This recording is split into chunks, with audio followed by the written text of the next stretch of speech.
SC/ST act और उससे पैदा हुई समाज विभाजन परिस्थितियों को लेकर अत्याचार निरोधक कानून पर सर्वोच्च न्यायालय के निर्णय में जो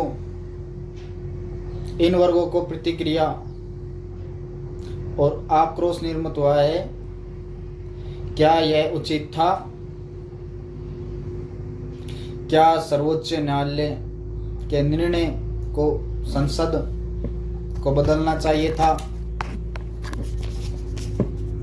स्वर्ण और अनुसूचित समाज में जो खाई निर्माण हो गई है, क्या वह ठीक है और ये कैसे दूर होगी? देखिए,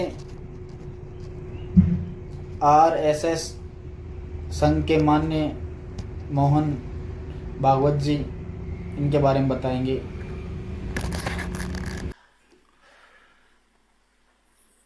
स्वाभाविक अपने सामाजिक पिछड़ेपन के कारण और अपने जातिगत अहंकार के कारण एक अत्याचार की परिस्थिति तो है। उस परिस्थिति से निपटने के लिए अत्याचार विरोधी कानून बना, वो ठीक से लागू होना चाहिए, उसका दुरुपयोग नहीं होना चाहिए। ये दोनों बातें हैं। वो ठीक से लागू नहीं होता, ये भी है, दुरुपयोग होता है, ये भी है। और इसलिए संघ मानता है उस कानून को ठीक से लागू करना चाहिए और उसका दुरुपयोग नहीं होना चाहिए। लेकिन ये होगा कैसे? ये केवल कानून से नहीं होता है। समाज की सद्भाव, समाज की समरसता की भावना इसमें काम करती है। क्यों आज के युग में शिक्षा का इतना प्रसार होने के बाद भी आपको देखने के बाद मेरे मन में पहला प्रश्न आता है कि आप कौन है?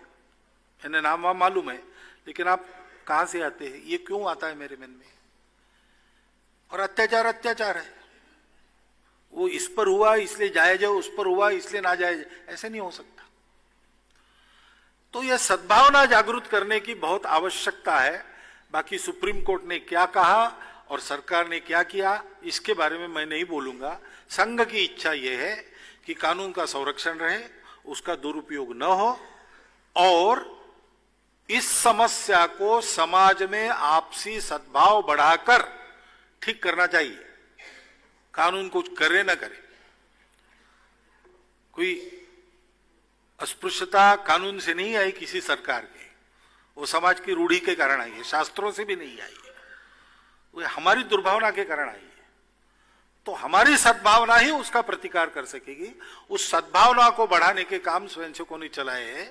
समरसता मंच के रूप में स्वयंसेवक काम करते हैं। सद्भावना बैठकें चलाकर इन सारी बातों को ठीक करने का उनका प्रयास रहता है।